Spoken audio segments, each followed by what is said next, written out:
કોંગ્રેસના કાર્યકરોએ કર્યો હલ્લાબોલ, નીટ પેપર લીક અને મોંઘવારી મુદ્દે કર્યા છે ઉગ્ર દેખાવો।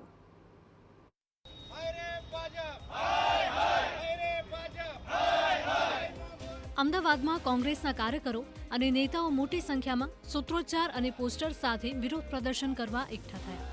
નીટ પરીક્ષામાં થયેલી ગેરરીતિઓ મુદ્દે કોંગ્રેસે કેન્દ્ર સરકાર પર આકરા પ્રહાર કર્યા। કોંગ્રેસે માંગ કરી કે પેપર લીક માટે જવાબદાર લોકો સામે કડક કાનૂની કાર્યવાહી કરવામાં આવે અને કેન્દ્રીય શિક્ષણ પ્રધાન તાત્કાલિક પોતાના પદ પરથી રાજીનામું આપે।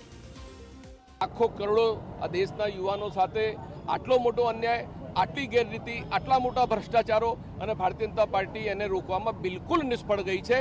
એમને શિક્ષણ મંત્રીનું રાજીનામું આપવું જોઈએ, કેન્દ્રીય શિક્ષણ મંત્રીની જવાબદારી સ્વીકારવી જોઈએ। સાથે જ આસમાને પહોંચેલી મોંઘવારી, સામાન્ય જનતાની કમર તોડી રહેલા પેટ્રોલ અને ડીઝલના ભાવ વધારાને તાત્કાલિક પરત ખેંચવાની માંગ સાથે સરકાર વિરોધી સૂત્રોચ્ચાર કરવામાં આવ્યા।